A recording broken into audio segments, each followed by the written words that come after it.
Bismillahirrahmanirrahim. Assalamualaikum warahmatullahi wabarakatuh. Al-Fatihah ila ruhi sayyidina habibina syafi'ina Rasulillah sayyidina Muhammad ibn Abdullah sallallahu alaihi wa ala alihi wa ashabihi wa azwajihi wa dzurriyyatihi la ya'lamu rijadihim bil jannah wa yaqana bi asrarihim wa anwarihim wa ulumihim wa nafahatihim wa barakatihim fid dini wa dunya wal akhirah. Waj'alna min hisbihim yarzuquna ma'abadahum wa yatawaffana ala millatihim wa yahsyurna fi zumratihim bil afiyatin wa salamatin thumma al-fatiha sahlul kitab Sayyid Abu Abdullah Muhammad bin Yusuf As-Sanusi summa ila Syekh Firhan Ad-Dasuki summa ila hadratul walid Habib Abdullah bin Masin Atas nafa'an Allah bihim birumihim lahumul Fatiha. A'udzu billahi minasy syaithanir rajim. Bismillahirrahmanirrahim. Alhamdulillahi rabbil alamin arrahmanir rahim maliki yaumiddin. Iyyaka na'budu wa iyyaka nasta'in ihdinas siratal mustaqim. Siratal ladzina an'amta 'alaihim ghairil maghdubi 'alaihim waladdallin. Amin. Bismillahirrahmanirrahim. Nawaitu ta'alluma wa ta'lima wa tadhakkura wa tadhkira wa naf'a wal intifa'a wal ifadata wal istifadata wal hissa ala tamassuki bi kitabillahi sunnati rasulillah sallallahu alaihi wasallam wa du'a ilal huda adilalata alal khairi ibtigha'a mardatihi wa qurbihi wa thawabihi wa husnil khatimah ma'al lutfi wal afiyah wa salahil akibah. Bismillahirrahmanirrahim. Alhamdulillahirabbil alamin. Shalatu wassalamu ala asyrafil anbiya'i wal mursalin Sayyidina wa habibina wa syafi'ina wa maulana Muhammadin wa ala alihi wa sahbihi ajma'in. Amma ba'du. Qala musanniful kitab rahimahullah wa nafa'ana bihi wa bi ulumihi bid-darain. Allahumma aftah qulubana futuhal arifin wa bi hikmatika wansur alaina bi rahmatika ya arhamar rahimin.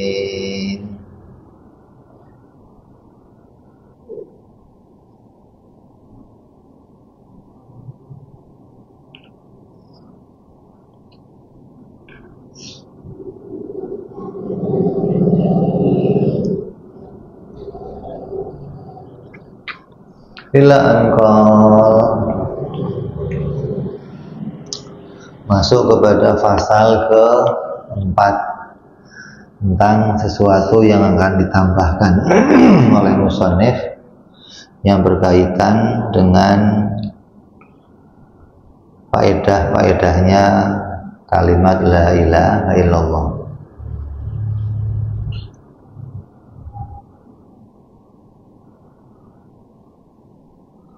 Amal faslul awwalu minal arba'ati fa fi bayani hukmi hadhil kalimah.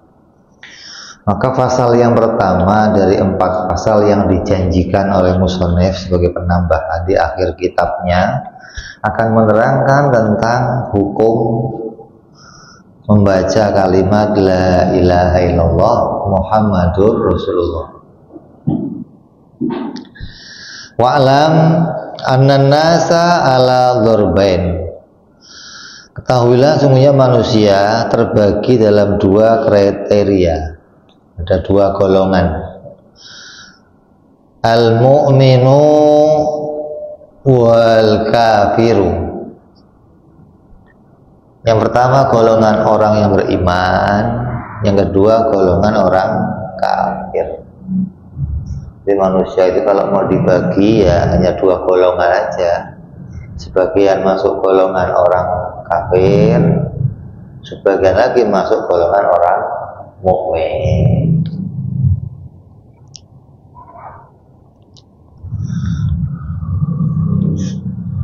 Oh ada tengah-tengah yang kok mukmin enggak, kafir enggak. Kenapa?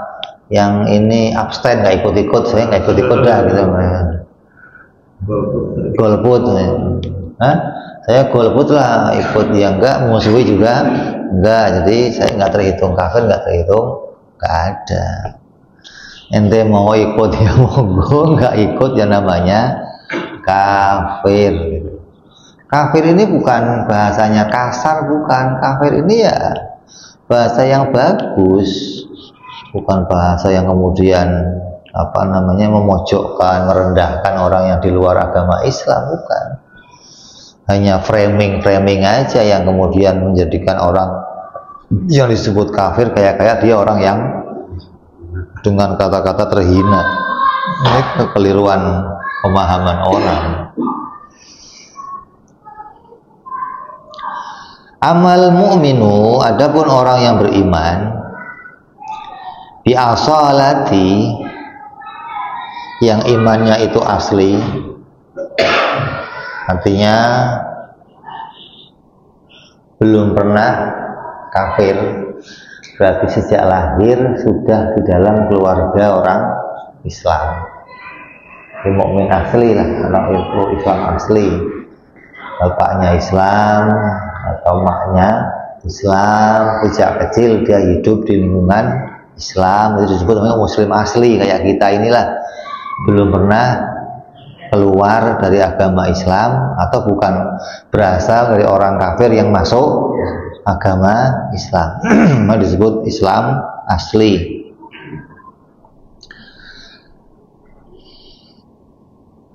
Fayajibu alaihi ayyadhkuraha marratan fil umri yanwi fitil kal marrati bidzikrihal wujuba.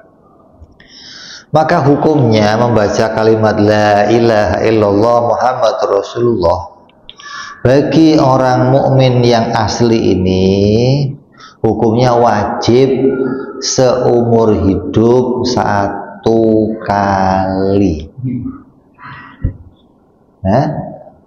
dengan niat mengerjakan perintah wajib. Ini madhab ini yang mewajibkan madhab Imam Malik, bukan madhab Imam Syafi'i. Jadi bagi Imam Malik, karena Imam Sanusi ini dasarnya madhabnya Imam Maliki, bukan Imam Sanusi, maka dia berpendapat bahwa menurut madhab Imam Malik setiap orang Islam itu wajib sekali seumur hidup membaca la ilaha illallah Muhammad Rasulullah, membaca Al-Fatihah 1 kali seumur hidup, terus membaca sholawat kepada Nabi sekali seumur hidup, wajib gitu, dengan niat mengerjakan perintah yang wajib. Ini di luar sholat loh. Kalau sholat punya kewajiban sendiri, Fatihahnya sholat, syahadatnya sholat, sholawat dalam sholat gitu loh. Di selain kewajiban-kewajiban itu, sebagai orang Islam dia wajib mengerjakan satu perintah lagi, yaitu mengucapkan 2 kalimat syahadat dengan niat mengerjakannya karena perintah wajib.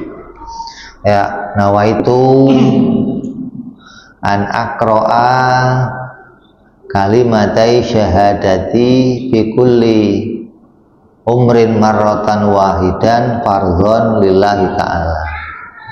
Saya niat mengucapkan 2 kalimat syahadat seumur hidup saya sekali atas perintah Allah, wajib lillahi ta'ala. Asyhadu an la ilaha illallah wa asyhadu anna Muhammadar Rasulullah. Artinya kalau dia orang Islam asli, hukum mengucapkannya wajib sekali seumur hidup. Tapi bagi madhab Imam Syafi'i, ini hukumnya sunnah, bukan wajib. Jadi kalau kita punya anak nih, anak kita baru balik usia 15 tahun, maka panggil dia, dudukin, ayo Bapak tuntun mengucapkan 2 kalimat syahadat sekali seumur hidup. Bagi mazhab Imam Malik hukumnya wajib. Bagi mazhab Imam Syafi'i hukumnya sunnah. Kayak saya nanya kamu lah, pernah nggak kamu dari kecil mengucapkan 2 kalimat syahadat untuk masuk Islam? Pernah nggak? Belum pernah kan? Hah? Hah? Belum pernah? Karena merasa udah Islam. Nah, kalau Imam Malik, walaupun kamu udah Islam gitu loh, ente wajib mengucapkannya sekali untuk masuk agama Islam, gitu maksudnya. Tapi Imam Syafi'i hukumnya sunnah. Kalau nggak dikerjain nggak apa-apa. Karena Imam Sanusi ini imam madhab di dalam fikihnya pakai Imam Malik, maka dia mengajarkan kepada seluruh santrinya untuk mengikuti pahamnya dia. Jadi seumur hidup sekali wajib dengan niat mengucapkan 2 kalimat syahadat. Ini juga sebenarnya memunculkan rasa keberagamaan bagi anak-anak kita. Kalau kita menuntun mereka untuk masuk agama Islam, mereka betul-betul merasa, oh ternyata saya udah jadi orang Islam. Yang karena 2 kalimat syahadat itu orang tua menjadi lepas dosanya dari hukum-hukum yang dikerjakan oleh anaknya. Artinya ketika dia nggak sholat, dosanya sudah ditanggung sendiri, gitu loh. Ketika dia ngelakuin yang maksiat-maksiat, dosanya ditanggung sendiri. Sebelumnya kan enggak. Nanti selagi dia belum balik, orang tua wajib memerintahkan mereka untuk ngelakuin sholat. Tapi setelah dia balik, dia sudah punya taklif sendiri, sudah menyandang predikat sendiri, hingga dia menanggung dosa dan pahala untuk dirinya sendiri. Nah, ketika seseorang diajak untuk masuk agama Islam, dia akan mengingat itu, oh saya ini sudah betul-betul jadi orang Islam.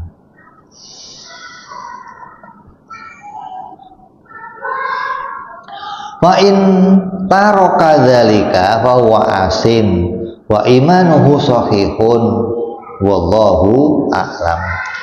Apabila kok seorang muslim asli tadi meninggalkannya, tidak membaca 2 kalimat syahadat sekali seumur hidup untuk masuk agama Islam, maka kalau dia meninggalkan hukumnya apa? Dosa atau hanya maksiat.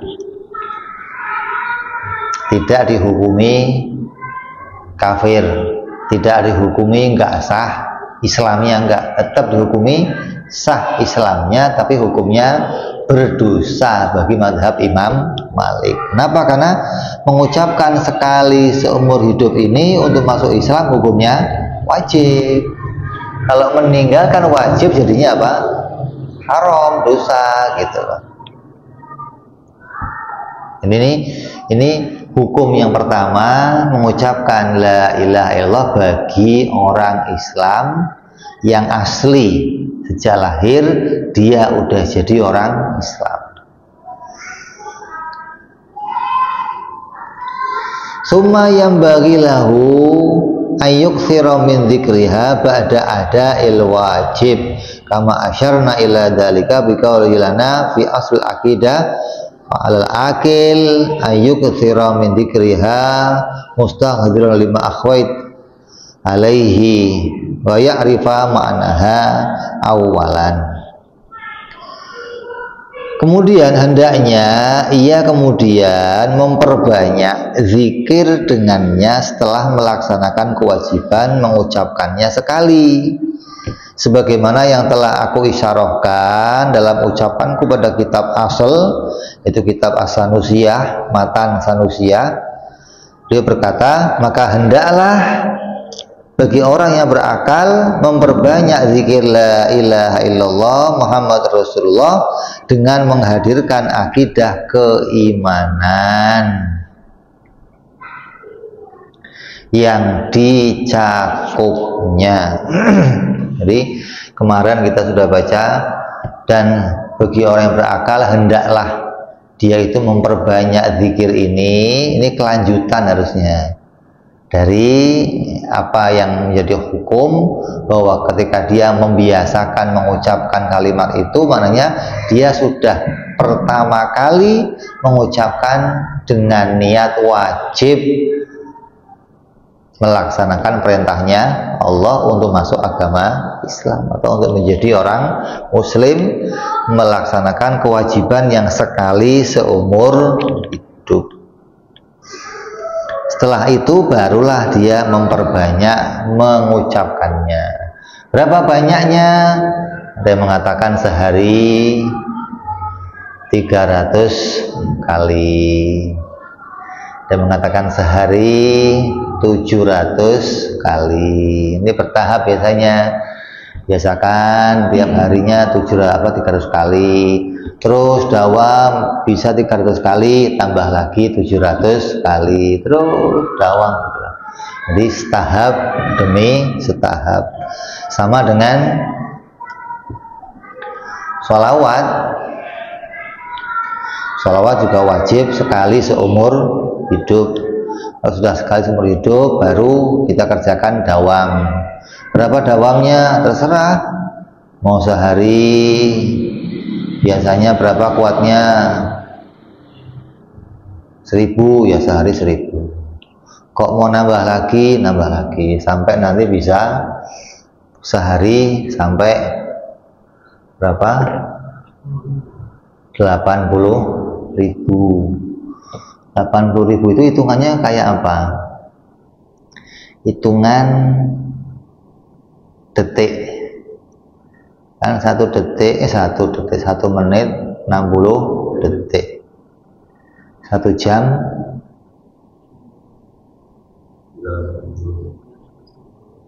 berapa? 3.600. 3.600 tinggal dikali 24 jam. Jumlahnya nanti sampai ke 80 sekian ribu. Kalau sudah bisa selawat selama itu, jumlah itu berarti kita sudah bisa selawat dalam hitungan detik.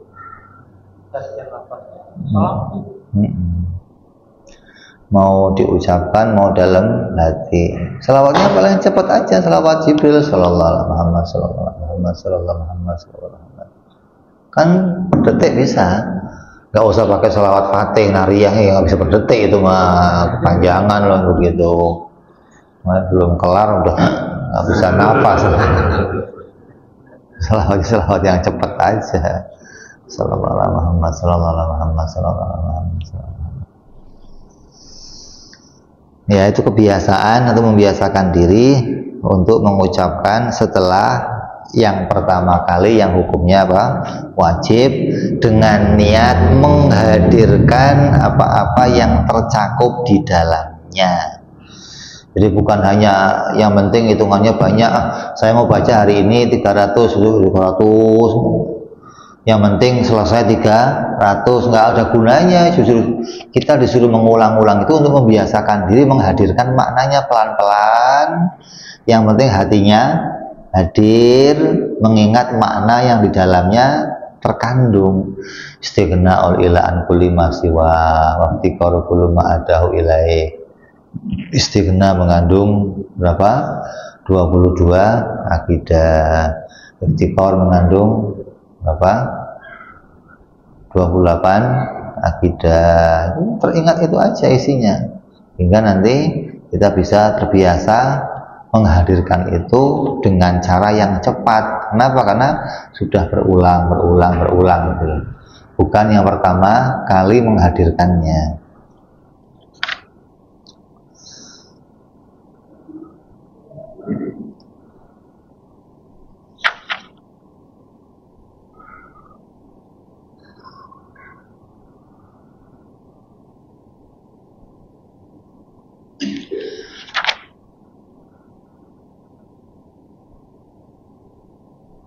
Wa ya'rifa ma'naha awalan liyantafi'a bidzikriha dunya wa ukhra, dan mengetahui maknanya untuk pertama kalinya agar zikir dengannya bermanfaat di dunia dan di akhirat. Jadi jangan melulu hanya ingin mencapai target. Oh, saya mau zikirnya 1000, cepat 1000 aja, enggak. Tapi perlahan sambil makna diingat, hatinya hadir, hudur qalbi kepada Allah, hingga betul-betul bermanfaat dunia dan akhirat. Wa amal kafiru, adapun orang kafir, fadzikruhu lihadhil kalimati wajibun. Adapun orang kafir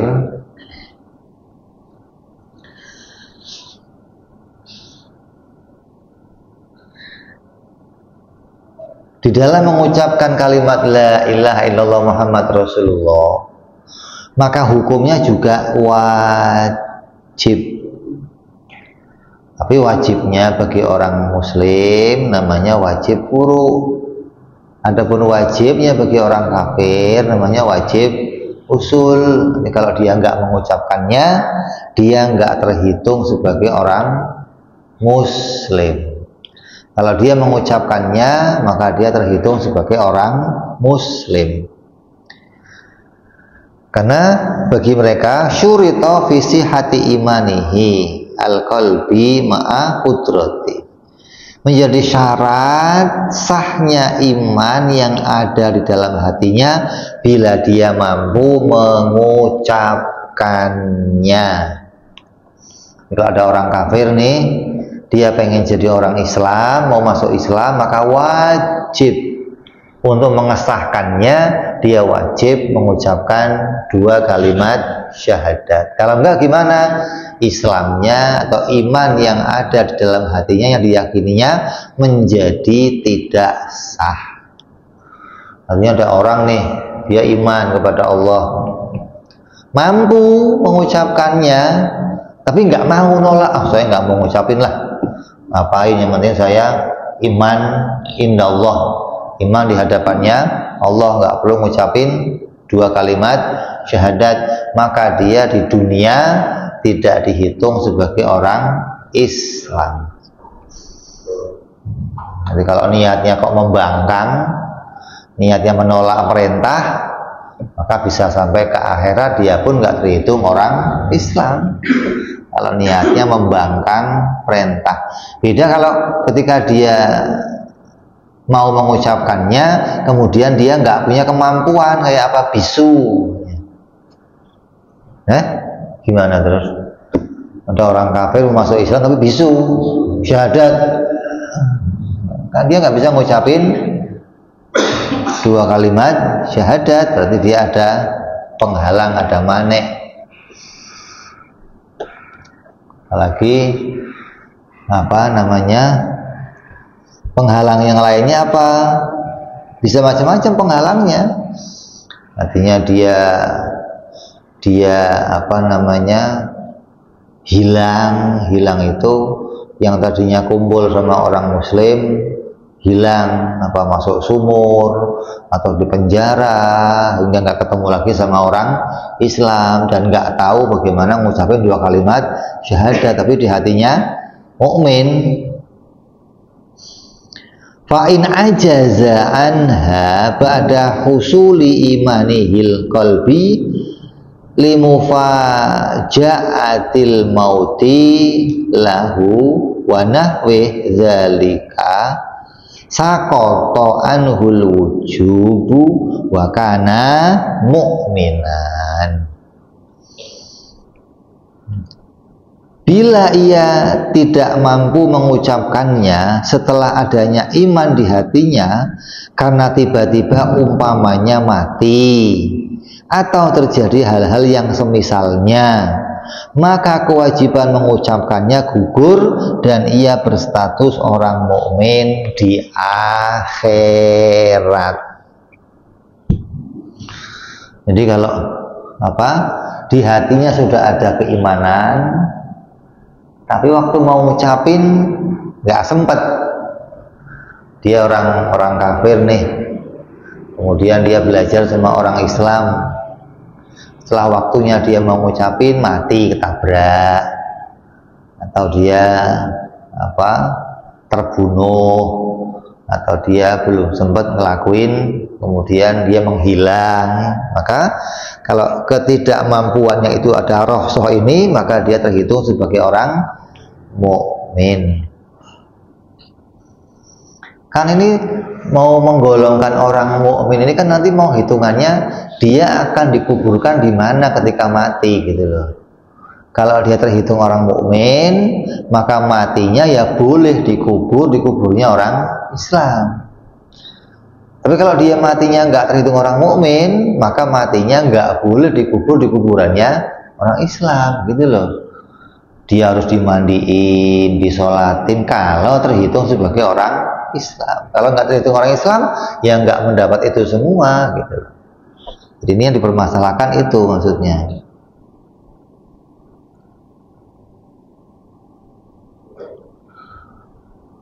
Hadza huwa al-masyhur min madzahibil ulama ahli sunnah. Ini adalah pendapat yang masyhur dari berbagai madhab ulama ahli sunnah wal jamaah.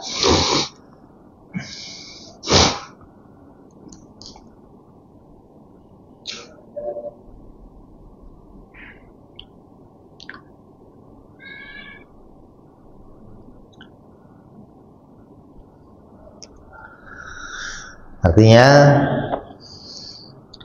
pendapat masyhur itu orang itu dihitung orang mukmin apabila dia di hatinya sudah ada benih-benih keimanan. Kemudian adapun mengucapkan 2 kalimat syahadat itu menjadi pemberlakuan keislamannya di dunia gitu. Nah, kalau yang berkaitan tentang Abu Thalib gimana?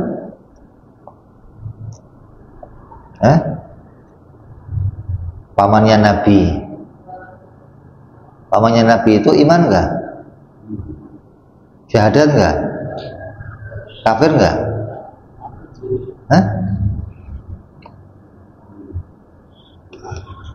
Sebagian ulama mengatakan kafir karena dia menolak untuk mengucapkan 2 kalimat syahadat.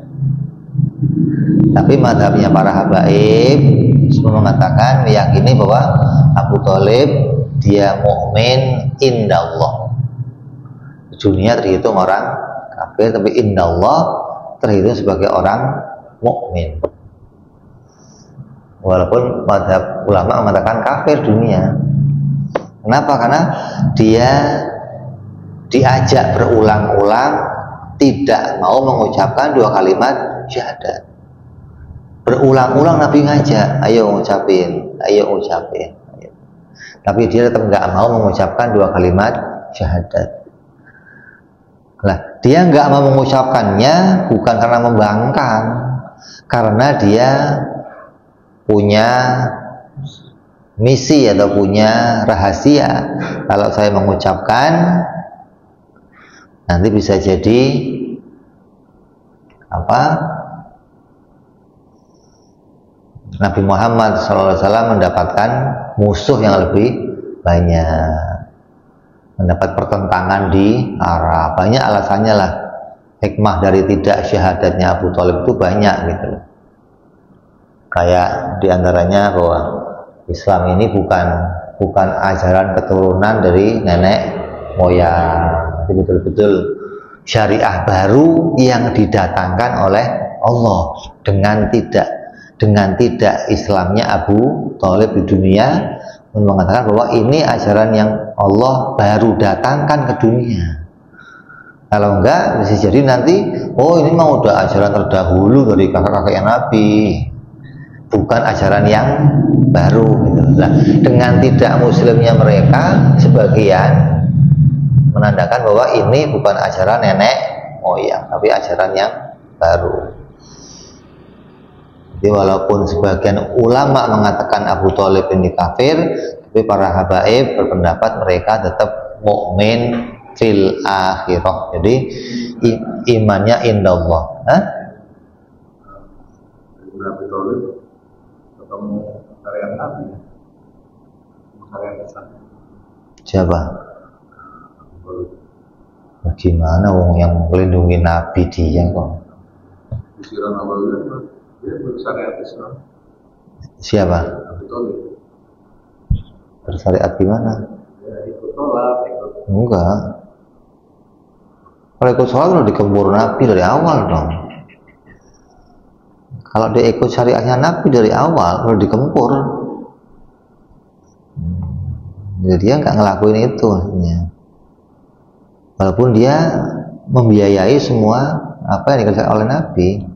Mensupport, melindungi, ngasih pekel untuk dakwah.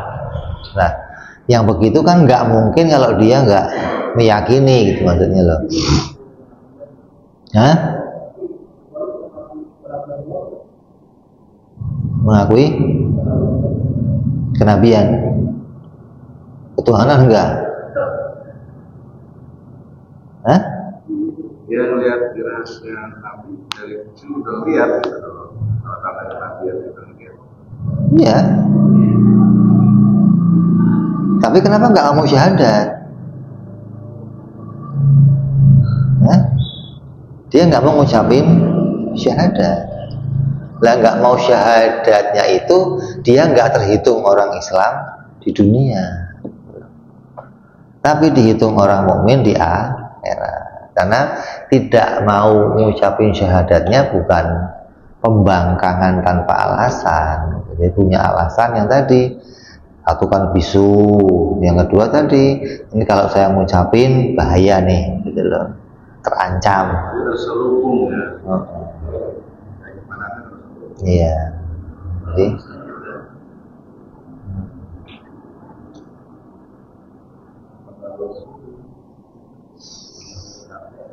iya, penerusnya Abdul Muthalib kan.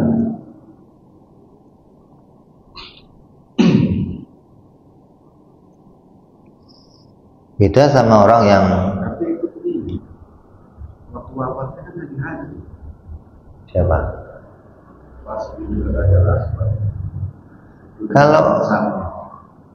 Kalau haji memang sudah dari dulu haji tetap ada, nggak pernah terputus. Iya, hajinya tetap ada. Nanti ajaran haji itu sudah nggak pernah hilang dari kota Mekah. Selama masih ada Ka'bah, masih ada haji. Sebenarnya memang cara hajinya, kalau bagi keluarga Nabi masih mengikuti cara hajinya Nabi Ibrahim, yang dia nggak mau telanjang, hajinya tanpa menoleh kepada patung-patung, murni yang lilingin apa? Ka'bah, dan tahu dari Hajar Aswad ke Hajar Aswad.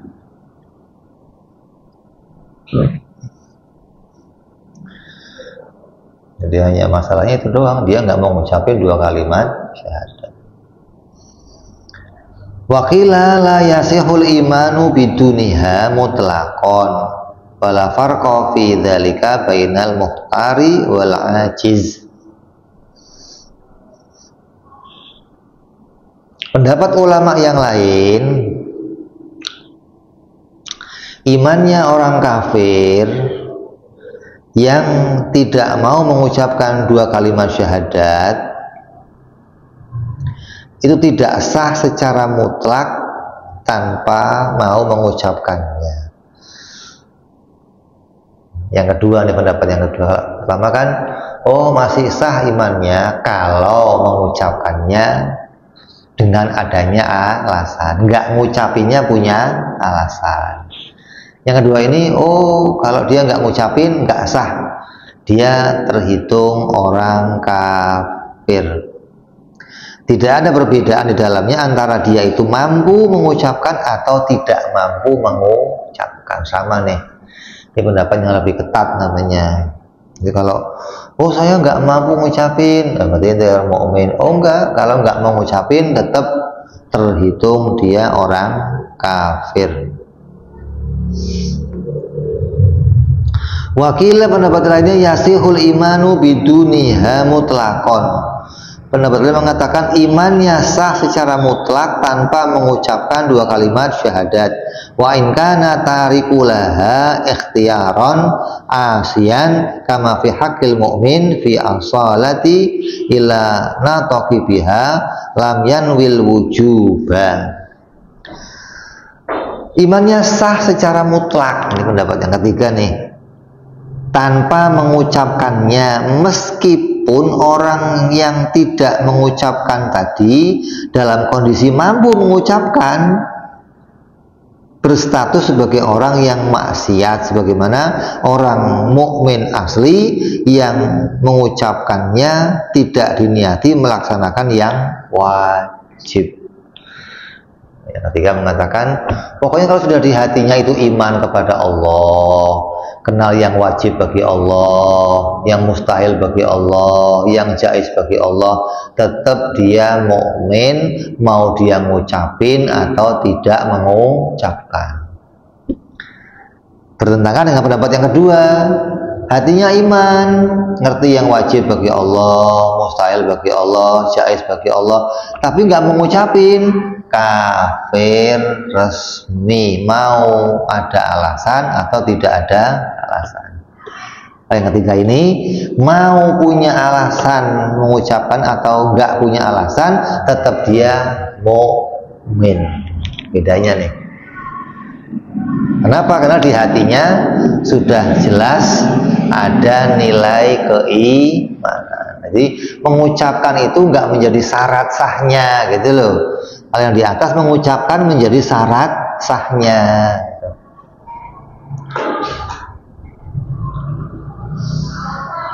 Statusnya sama kayak tadi, ada orang Islam tidak mengucapkan 2 kalimat syahadat yang wajib diucapkan sekali seumur hidup, maka hukumnya apa? Maksiat. Maka orang kafir tadi pun yang dia nggak bersyahadat tapi di hatinya ada keimanan, hukumnya sama-sama terhitung maksiat tapi sah imannya. Wa man syahadihil aqwali thalathah, maka pemicu munculnya ketika pendapat ini adalah perbedaan al-khilafu fi hadil kalimatil musyarrafah hal hiya syartun fi sihhatil iman au juz'un minhu au laysat bi syartin fihi fala juz'in minhu wal awwalu huwal mukhtar. Jadi munculnya perbedaan ini hanya membahas tentang sebenarnya syahadat itu statusnya sebagai apa. Apakah sebagai syarat sahnya atau bukan sebagai syarat sah gitu loh.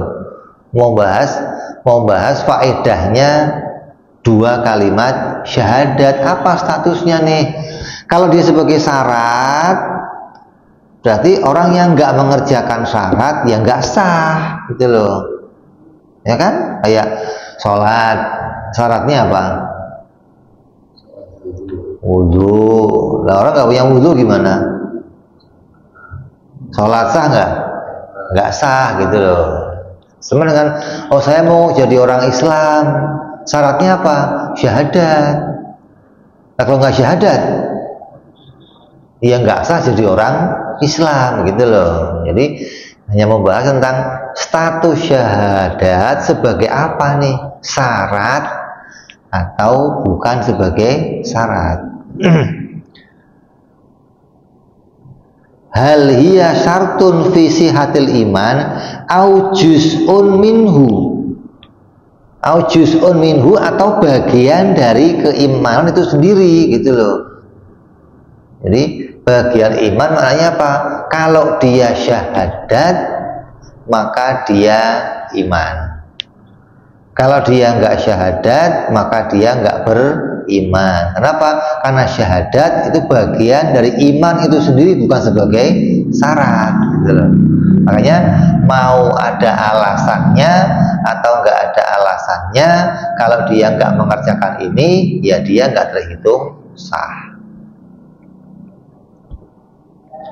Aulaisat bisyartin, atau dia bukan syartin fihi, wala juz'in minhu, atau bukan juz dari keimanan itu sendiri, gitu loh. Ayo katakan kalau bukan syarat, bukan juz, maka yang di hatinya ada iman tapi nggak mengucapkannya, baik sengaja nggak maunya atau nggak sengaja, tetap terhitung sebagai orang muslim. Makanya ada 3 pendapat. Pendapat yang ketiga tadi yang mengatakan bukan syarat dan bukan juz'in, sehingga orang yang mengucapkannya, orang yang tidak mengucapkannya, ketika di hatinya ada keimanan kepada Allah, tetap dia terhitung orang mukmin. Nah, bagi yang mengatakan juz'in minhu, bagian dari iman itu sendiri, bagi orang yang tidak mengucapkannya ya nggak termasuk, mau itu sengaja atau nggak sengaja. Tapi yang dipilih pendapat yang mana? Yang pertama, wal awalu wal muhtar, yaitu bahwa syahadat adalah syartun fi sihhatil iman, syarat sebagai sahnya dihitung orang yang beriman. Jadi syarat sah, syarat sah itu kayak dalam sholat, apa syarat sah yang sholat?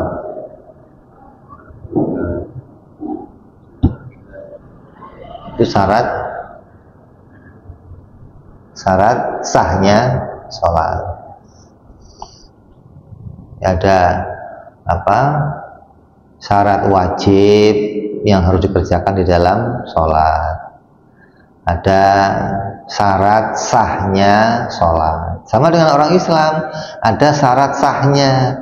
Kalau dia mengerjakan itu, baru dia sah, terhitung sebagai orang Islam. Jadi, berarti syarat sah itu dikerjakan apa? Di luar rukun, bukan bagian dari rukunnya. Beda sama rukun. Kalau rukun dikerjakan di dalamnya, kalau syarat dikerjakan di luarnya. Ketika dia bersyahadat, maka dia menjadi apa? Memenuhi syarat untuk jadi orang Islam. Nah, kalau dia nggak ngucapin bagaimana lah? Nggak ngucapinnya kenapa? Oh, dia ada mane namanya, ada mane. Kayak syarat sahnya sholat diantaranya apa? Satrul aurat, menutup aurat. Ini nggak punya pakaian gimana? Nggak apa-apa, gitu loh. Hah? Ya penting jangan di masjid sholatnya. Orang satrul aurat di masjid, saya rame. Saya kan nggak punya baju. Iya, lu nggak punya baju tetap sah sholat, tapi ya sendirian di rumah. Terus sholatnya mendangak gini, Bismillahirrahmanirrahim, jangan ke bawah, gitu loh. Ke bawah bisa bahaya.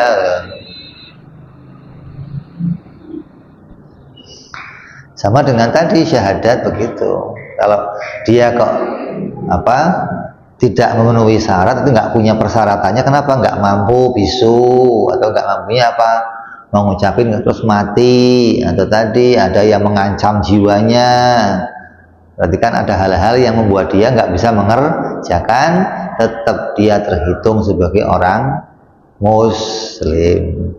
Ini hukum tentang tadi dua golongan manusia yang kafir dan mukmin yang berkaitan dengan mengucapkan dua kalimat syahadat.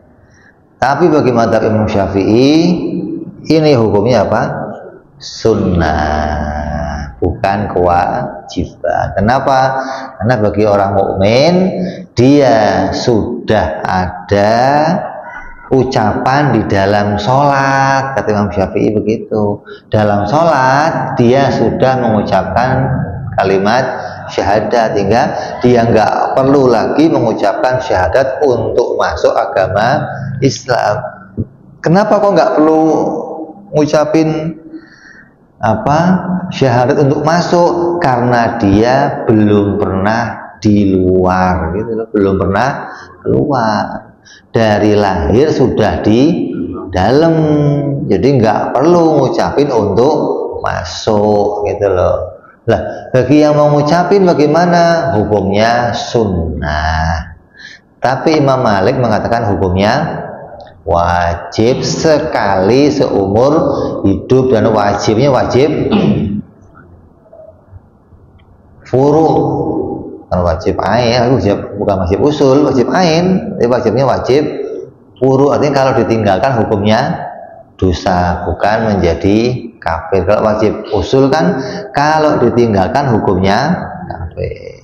Ini hukum bagi dua golongan itu dalam mengucapkan dua kalimat syahadat. Yang muktamad mengatakan syahadat sebagai syarat sahnya orang masuk Islam. Jadi kalau mau digolongkan nanti ada 4 golongan. Ada orang yang iman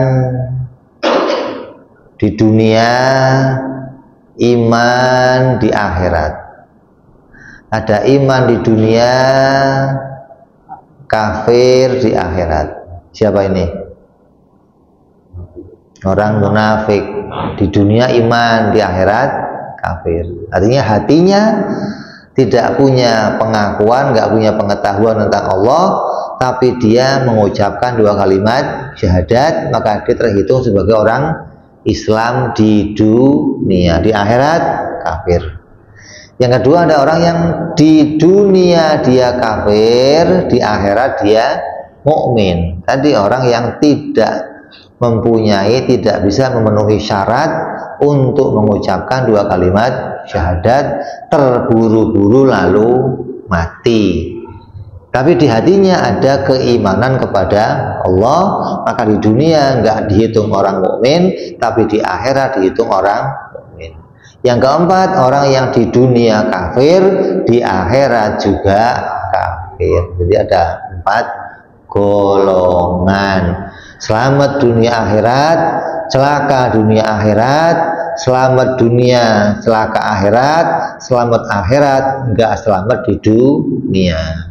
Makanya kita yang dari kecil sudah muslim, sudah mukmin, tinggal mendawamkan terus-menerus dua kalimat syahadat agar sampai akhir hayat kita bisa mengucapkannya tanpa terputus, dan ketika kita mati bisa mengucapkan kalimat la ilaha illallah Muhammad Rasulullah insyaallah. Wallahu a'lam bissawab. Wa ila hadratin nabi. Al-Fatihah.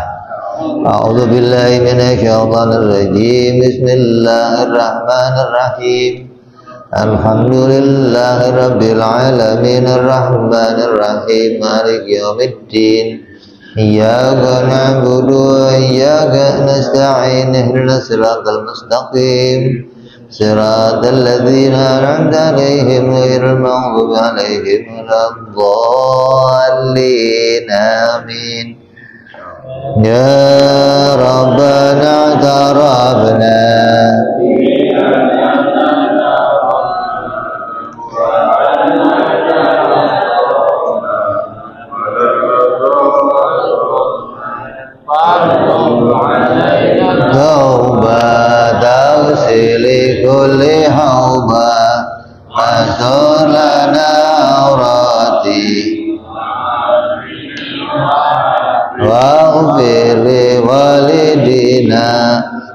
Rabbi wa mauludina wal ali wal ihwani